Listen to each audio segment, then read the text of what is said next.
65장 17절부터 25절까지 말씀을 중심으로 우리가 드릴 수 있는 최고의 선물이라는 제목으로 같이 은혜를 나누기를 원합니다.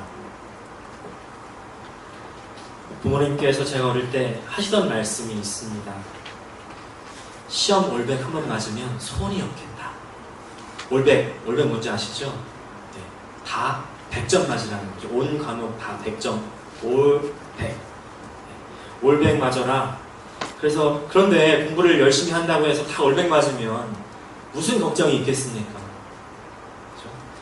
이 100점 맞기가 너무나 힘들어요. 100점 맞으신 분들 있으셨습니까? 네. 그래서 정말 쉽지가 않았는데 그러다가 정말 공부를 너무 열심히 해가지고 한번 올백을 탁 맞은 겁니다. 그러니까요, 부모님께서 얼마나 기뻐하시든지 저도 너무 기쁘고, 그래서 그 100점 맞은 그 다음 주말에 63빌딩 올라가서 좋은 것 보고 맛있는 것 먹고 이렇게 놀다가 왔거든요. 이제 그렇게 끝이 나는 줄 알았는데 그 다음에 또 하시는 말씀이, 이제 네가 올백을 맞았으니 전교에서 1등을 계속 유지하도록 해라. 주여. 네, 이게 부모님의 욕구가 끝이 없는 겁니다. 한 고비 넘고 다른 고비가 있고요. 이제 이걸 맞췄으니 또 저걸 해야 되고 계속 되는 겁니다. 이제 그렇게 중고등학교 시절을 보냈는데, 이제 고등학교를 마치고 대학을 가니까 이제 그런 이제 부모님께서 여러 가지 말씀 안 하실 것 같았거든요. 근데 그게 아니었습니다. 알고 보니까 대학에도 교수님들과 부모님들이, 학부모님들이 만나는 시간이 있더라고요. 이제 부모님께서, 어머니께서 거기 어떻게 하셨는지 갔다 오시고 나서 저한테 하시는 말씀이, 네가 대학생활을 하면서 2개를 꼭 했으면 좋겠는데 한 가지는 장학금을 받는 거고 두 번째는 교환학생을 가는 거다. 제가 그 말을 딱 듣고서 이게 끝이 안 나는 거다.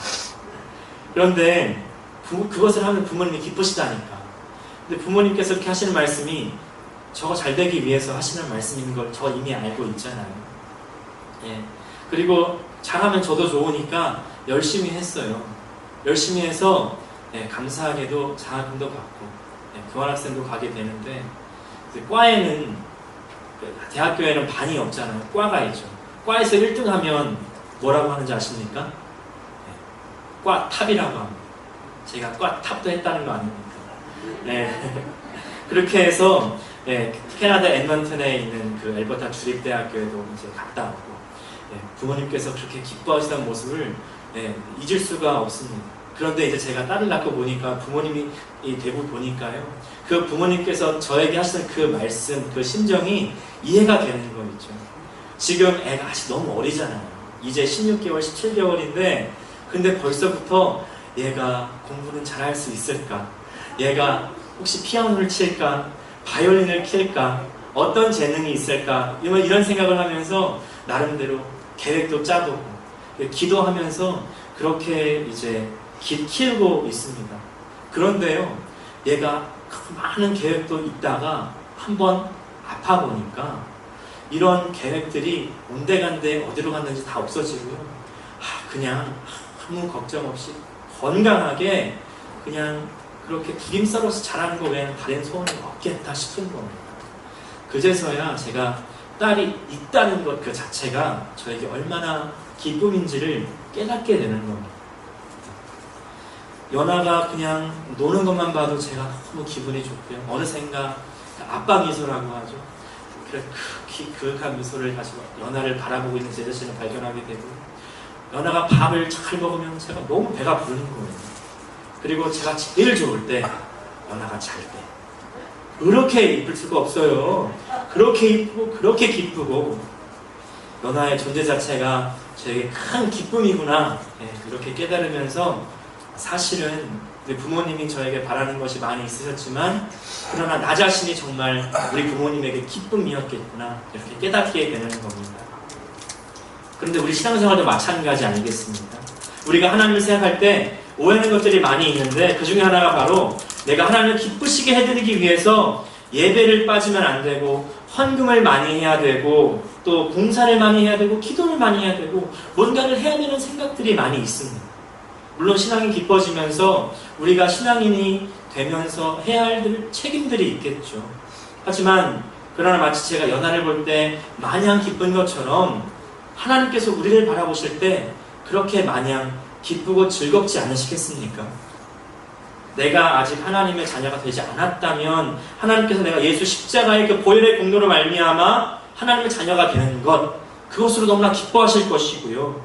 그러나 이제 죄로 죽었던 세상 사람들이 그 은혜와 사랑으로 하나님 품에 돌아오게 되었을 때에 하나님께서 가질 그 기쁨, 마치 저 유명한 그 탕자의 비유에 탕자의 아버지가 잃어버린 줄만 알았던 그 아들이 비록 자신의 재산을 다 탕진했지만 저 멀리서 비록 거짓골로 돌아올 때 모든 거 다 상관하지 않고 그냥 돌아온 것만으로도 너무나 기쁜 그 기쁨, 내 아들이 있다는 것만으로 기쁜 그 기쁨, 그래서 그냥 잔치를 베풀고 그렇게 즐거워하지 않으십니까?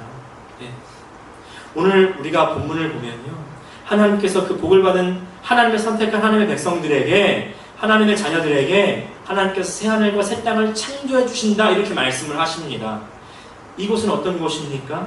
기쁨이 충만한 곳입니다. 새하늘과 새 땅, 하나님께서 하나님의 백성, 사랑하는 그 백성을 위해서 주시는 새로운 땅, 이곳은 하나님의 다스림이 충만한 곳입니다. 다른 곳이 천국이 아니죠. 우리가 죽어서 가는 저 하늘에 있는 어떤 곳만이 천국이 아니라 하나님께서 하나님의 다스림이 충만한 곳, 하나님이 온전히 충만히 통치할 그곳이 바로 천국인 줄 믿습니다.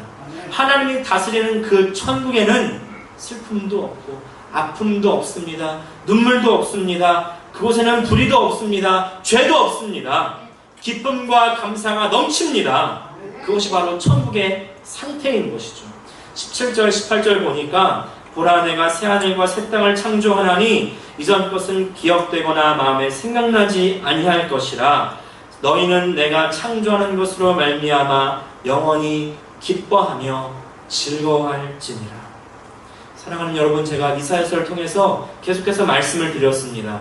하나님께서 우리를 구원하신 이후에 우리를 완전히 새로운 존재로 바꾸어 놓으셨다고 말씀을 드렸죠. 이전에는 죄와 세상에 속했던 죄인이었던 우리를 예수의 그 십자가 공로로 하나님의 자녀로, 하나님의 백성으로 그 속성을 완전히 바꾸어 놓으셨습니다. 하나님께서 우리를 만드셨지만 이제 다시 구원의 은혜로 새롭게 우리의 안과 밖을 만드시는 겁니다. 그것이 바로 새 창조 아니겠습니까? 새 창조의 결과 어떤 일들이 일어난지 한번 보십시오. 25절입니다. 시작.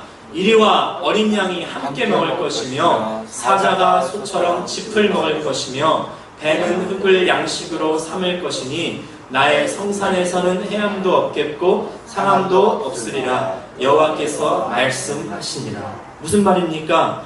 이리와 어린 양, 사자와 소는 같이 지낼 수가 없는 동물들입니다. 이리는 어린 양을 잡아먹어야 되고 사자는 소를 잡아먹어야 되는, 서로 먹고 먹히는 그런 그 관계 가운데 있지 않습니까? 그런데 이제 하나님의 다스림이 충만하고 우리가 새로워지면 그 우리의 본성이 완전히 바뀌게 된다는 겁니다. 이제 더 이상 다른 사람을 공격하고 잡아먹을 수가 없는 그런 사람들을 변화가 되는 것입니다. 우리들은 예전에는 그 누구도 바꿀 수 없는 사람들이었습니다. 그 어떤 것도 나를 변화시킬 수 없었던 죄인이었습니다. 죄인이란 말은 죄성이 가득한 사람들입니다. 죄성이 가득한 그 사람들이 이제 예수님의 은혜로 말미암아 의인이 된 것이죠. 이제 예수님의 은혜로 말미암아 거듭난 우리들은 새로운 존재, 새로 창조된 새 창조의 백성들이 되었습니다. 그렇다면 이 변화된 백성들, 어떤 백성입니까? 어떤 특징이 있겠습니까? 오늘 본문을 통해서 이 변화된 백성, 바로 이 새 창조의 백성의 특징을 함께 나누어 보면서 나의 모습과 한번 비교해보고 나에게 적용해보는 그런 시간을 가지기를 원합니다. 첫 번째, 새 창조의 백성의 특징은 망각입니다. 망각은 잊는다는 것이죠. 근데 그 말이 좀 어색하지 않겠습니까? 아니, 언제는 하나님의 은혜를 기억하라고 그렇게 말씀하시더니 이제는 잊는 게 변화된 백성의 특징이라니요. 17절 말씀을 같이 한번 다시 읽어보겠습니다. 시작. 보라, 내가 새하늘과 새 땅을 창조하나니 이전 것은 기억되거나 마음에 생각나지 아니할 것이다. 하나님께서 새롭게 창조하시면 이전 것들은 기억나지 않을 것이라고 말씀하십니다. 이전에 어떤 일들이 있었습니까? 이스라엘 백성들이 바벨론의 포로로 잡혀갔습니다. 억압과 착취를 당합니다. 물건들을 빼앗겼습니다. 불의한 일을 당했습니다. 괴롭힘을 당하고 죽임을 당했습니다. 그런데 이제 하나님께서 새 일을 창조하시니까, 이스라엘을 구원하시니까 힘들고 괴로웠던 그 예전 일들이 기억나지 않는다는 겁니다. 망각하는 겁니다. 옛날의 좌절과 그 실패의 굴레에서 벗어나게 되는 것입니다. 우리 교회에 전쟁을 겪으신 분들 계시죠? 전쟁을 경험했던 혹시 군인들 계신지 모르겠습니다. 군인들에게 가장 힘든 일은 생사를 넘나들던 전쟁터이겠죠. 그런데 군인이 이제 평화로운 자기 집으로, 사회로, 다시 일터로 돌아왔을 때 그 군인들의 고통이 끝나는 게 아닙니다. 그 전쟁터에서 겪었던 죽고 죽이는 그런 상황들로부터 받았던 그 정신적인 타격들이 계속해서 그 안에 내재되어 있는 겁니다. 그래서 그 타격이 현재도 영향을 미쳐가지고 잠을 못 자게 만든다거나, 혹은 패닉 어택이 오거나, 갑자기 두려워진다거나, 정상적인 생활을 할 수 없게 되는 일들이 발생하게 되죠. 우리가 간혹 비디오를 통해서 그런 것들을 보게 되는데요. 그것을 뭐라고 하냐면 PTSD라고 합니다. 외상 후 스트레스 장애. 우리가 받았던 정신적인 장애가 정상적인 그 생활을 못하게 만든다는 것이죠. 그런데 이런 PTSD가 꼭 군인들에게만 있는 것이 아닙니다. 아주 극단적인 경험을 했던 사람들, 자연재해나 극심한 사고를 받았던 그런 사람들에게도 동일한 증상이 나타나는 겁니다. 이 사람들이 간절히 원하는 게 무엇일까요?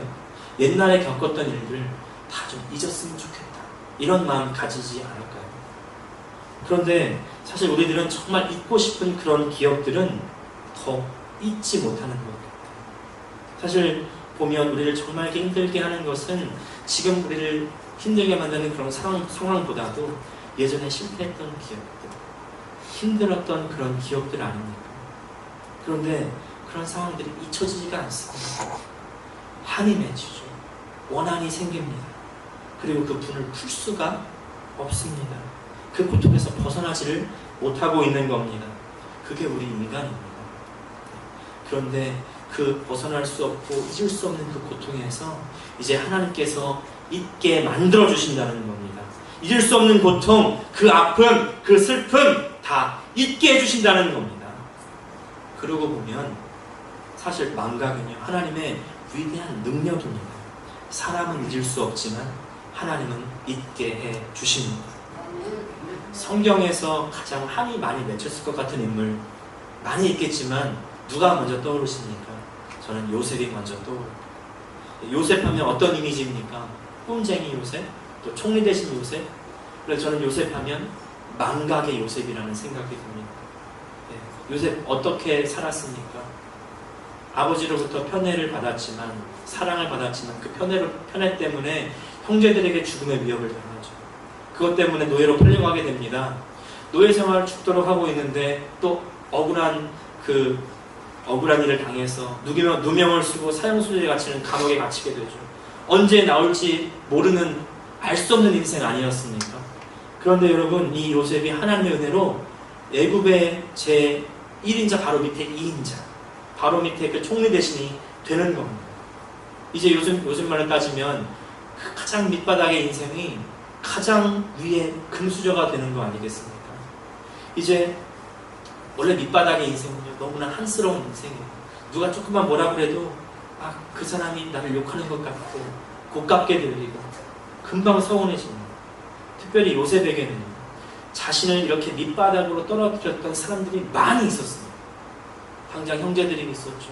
또 보디발의 아내가 있었습니다. 그래서 여러 번 말씀드렸지만 이제 요셉이 가장 위로 올라갔을 때 생각나는 일들이 뭐가 있을까요? 제가 말씀드렸죠. 저라면 가장 먼저 총리 대신 딱 되고 나서 보디발의 아내입니다. 너 내가 이렇게 될 줄 몰랐지? 이러면서 한바탕 했을 것 같아. 또 노예 생활할 때, 감옥 생활할 때 나를 힘들게 했던 사람들 많이 있을 것 아닙니까? 다 나와서 한 사람씩 이제 본때를 보여주는 것이죠. 그런데 그게 바로 세상의 사고방식 아닙니까? 자연스러운 것이죠. 요새 말로 사이다 아닙니까? 사이다. 그런데 요셉은 원수를 안 갚습니다. 다 모든 원한을 잊습니다. 그 사실을 어떻게 알 수 있냐면 요셉이 아들을 낳고 그 아들의 이름을 짓는데 그 이름을 므낫세라고 했다는 겁니다.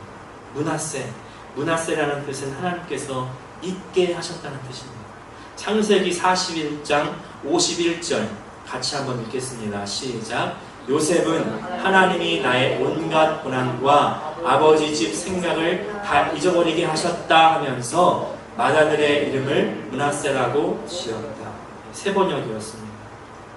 요셉의 둘째 아들의 이름은 에브라임입니다. 그 다음 절에 나오는데 에브라임의 뜻은 번성하다입니다. 므낫세로 말미암아 모든 과거의 아픔과 슬픔을 극복한 요셉은 이제 에브라임, 하나님께서 주시는 복을 받아서 번성할 준비가 되는 겁니다. 예전에 그 과거의 아픔을 잊지 못하면 하나님께서 주시는 복을 우리가 받아 누릴 수가 없습니다. 내 고난과 어려움을 잊고 그곳에서 벗어나야지 하나님께서 나에게 주시는 새로운 복이 시작될 수가 있는 겁니다. 내가 갖고 있는 아픔과 슬픔, 오늘 하나님 앞에 다 내어 던지시기 바랍니다. 십자가 밑에 내놓으십시오.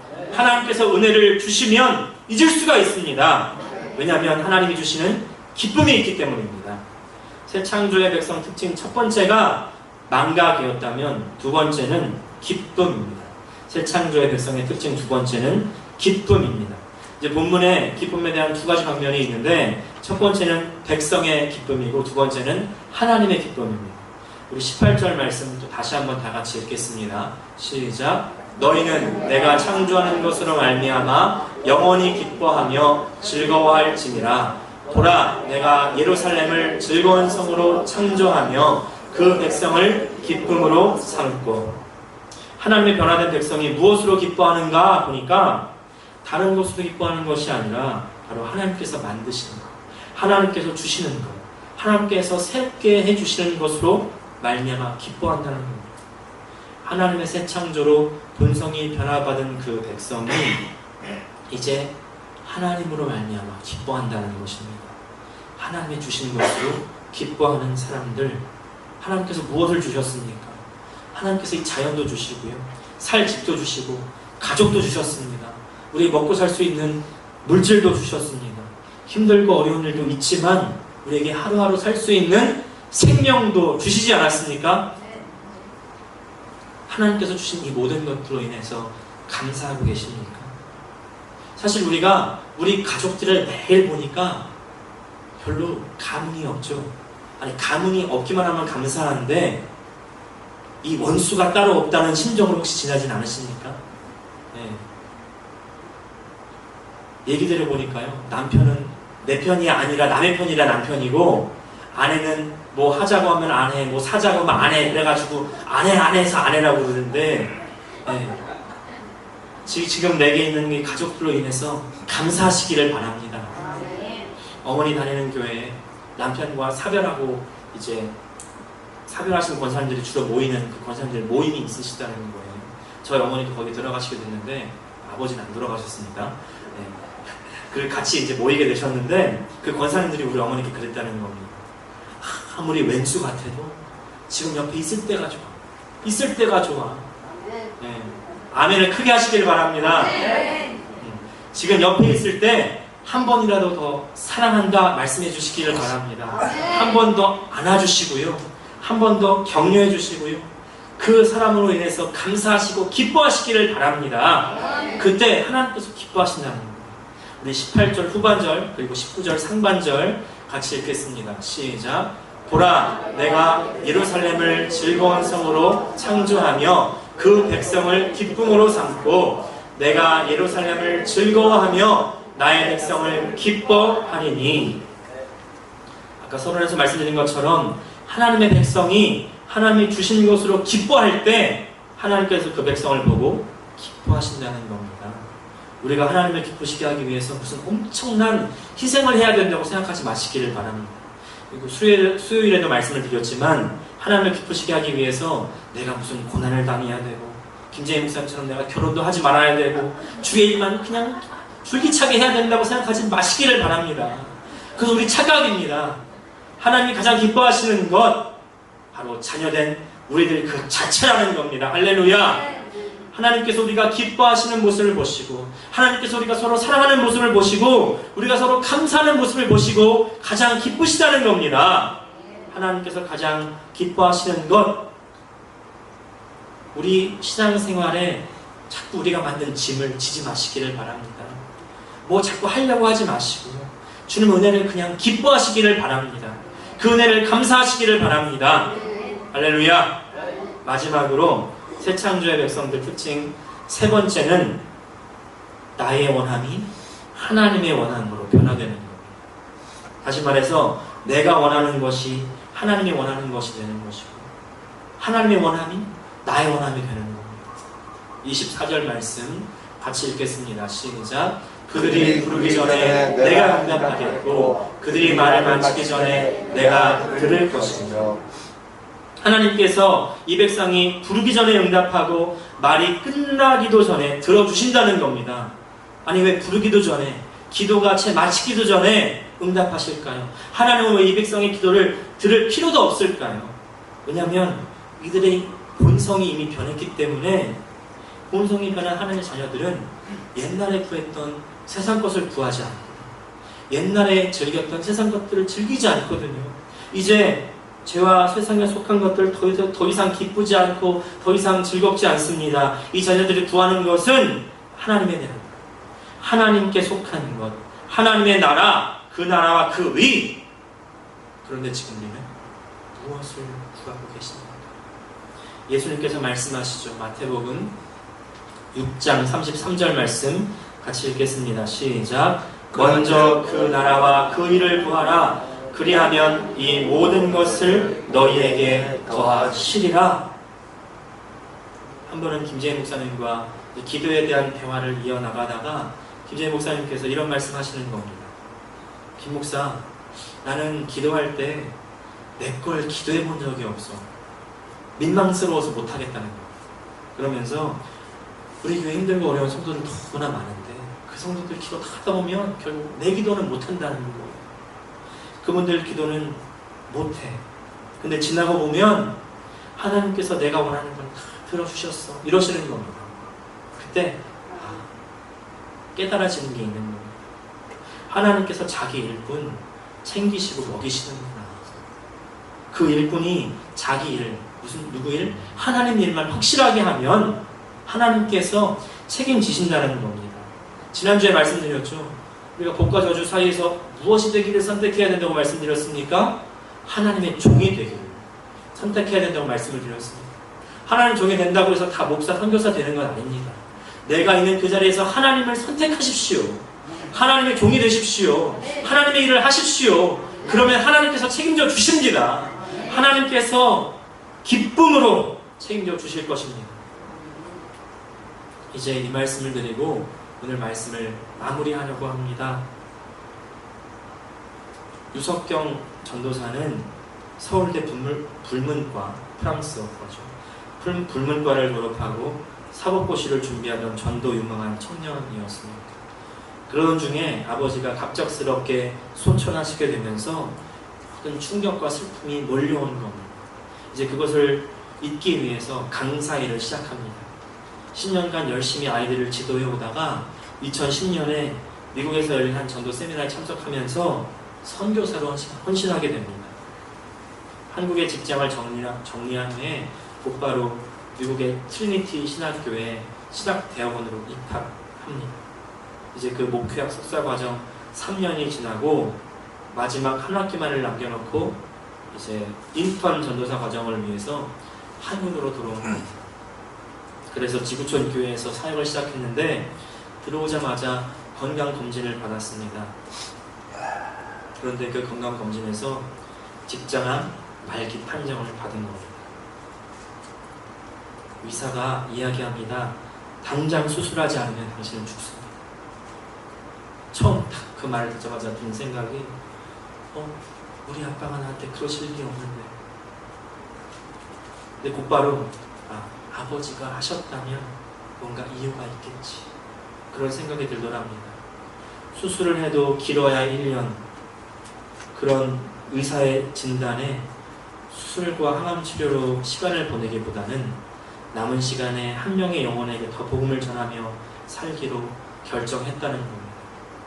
유석경 전도사의 간증 잠깐 보시겠습니다. 많은 분들이 하나님을 원망하냐고 했지만 저는 단 한 번도 하나님을 원망하지 않았습니다. 많은 사람들이 왜 도대체 너에게 이런 일이 일어났느냐 물어봤지만 저는 단 한 번도 하나님께 왜? 라는 질문을 하지 않았습니다. 그 이유는 저는 하나님을 이해하는 것이 아니라 신뢰하기 때문입니다. 나를 나보다 더 잘 아시고 나의 필요를 더 잘 아시고 또 나에게 가장 좋은 것을 주신다는 것을 확신합니다. 고통의 시간을 통해서 복음의 놀라운 능력을 깨달은 것이 저에게 큰 축복이었습니다. 이 죽음의 문턱에서 느끼는 이 평안, 이 행복, 그것을 경험하면서 저는 더욱더 정말 이 세상에서 이 복음만큼 좋은 것은 없구나 라고 확신하게 되었습니다. 어떻게 사람이 곧 죽는다, 그것도 아주 비참하게 아주 고통스럽게 죽는다, 그런 얘기를 듣고도 이렇게 행복하고 이렇게 평안할 수 있을까? 제 자신을 보면서 저는 이 복음의 능력에 대해서 감탄하게 되었습니다. 저는 죽음에 대한 두려움이 전혀 없습니다. 죽게 되었지만, 육신의 고통이 있지만 이제 죽어서 나를 위해 죽어주신 예수님을 드디어 만나고 또 그분과 함께 살게 될 것이라는 기대와 흥분이 있습니다. 힘들어도 예수 그리스도 때문에 기쁘고, 힘들어도 예수 그리스도 때문에 행복하고, 힘들어도 예수 그리스도 때문에 감사합니다. 이것이 어떻게 가능한가요? 복음 때문입니다. 복음 때문입니다. 유석경 전도사님이 자신이 배운 것이 두 가지인데, 첫 번째가 이 복음의 능력이라고 이야기합니다. 많은 사람들이 젊은 나이에 죽게 돼서 너무나 불쌍하다, 너무나 안타깝다 이렇게 자신에게 이야기했답니다. 그런데 자신이 너무나 기쁘다고 말하지 않습니까? 성도가 죽으면 저 하나님을 만나게 될 텐데 왜 불쌍하다고 할까? 이해가 안 됐다는 것. 사실은 성도의 가장 행복한 것은 하나님 만나는 것 아니겠냐. 그리고 또 다른 배운 한 가지는 바로 하나님의 마음이었다는 것. 하나님 아버지의 마음. 많은 사람들이 하나님께서 우리를 성숙시키기 위해서 고통을 주신다 이렇게 이야기하지만, 그러나 자신이 정말 아픈 그때 하나님도 나와 같이 아파하고 있다는 것을 깨달았다는 겁니다. 어쩔 수 없이 고통을 지나가야 하는 그때 아버지께서 함께 눈물을 흘리고 계시다는 사실을 깨달았다는 거예요. 하나님이 우리에게 고통을 주시면서 훈련을 거쳐서 우리가 그것을 헤쳐나가는 것을 지켜보는 교관이 아니라 우리와 함께 아파하시고 눈물을 흘리시는 아버지시라는 겁니다. 그 아버지는 우리가 행복하기를 바라고 우리가 기뻐하기를 바라십니다. 유석경 전도사는 가장 고통의 때에 아무도 기뻐할 수 없고 기뻐할 것이 없는 그때 오히려 예수님 때문에 기쁘다, 복음 때문에 기쁘다 이렇게 간증합니다. 그 복음의 능력으로 변화받고 나니까 복음 때문에 기쁘고, 나에게 얼마 남아있지 않은 그 얼마 남지 않은 그 촛불의 초와 같은 그런 인생일지라도 그 같은 인생에 감사하는 겁니다. 그 남은 인생을 그나마도 하나님의 복음을 전하기 위해서 쓰는 것이죠. 예전 같으면 사법고시에 합격해서 남부럽지 않게 살았으면 좋겠다고 생각했을 자신이 이제는 그 생각이 완전히 바뀌어서 원하는 것이 바뀌어서 하나님의 복음을 단 하루라도 더 전하는 것을 원하는 그 전도자의 삶, 이 삶을 어찌 하나님께서 기뻐 받지 않으셨겠습니까? 나의 하루의 삶은 어떻습니까? 하나님께서 나에게 주신 것들에 감사하며 기뻐하며 하나님의 마음으로 변화되어서 우리의 인생을 하나님께 올려드리는 최고의 선물로 올려드리기를 주님의 이름으로 축복합니다. 우리가 하나님께 올려드릴 수 있는 최고의 선물, 그것은 바로 우리 자신입니다. 기도하겠습니다.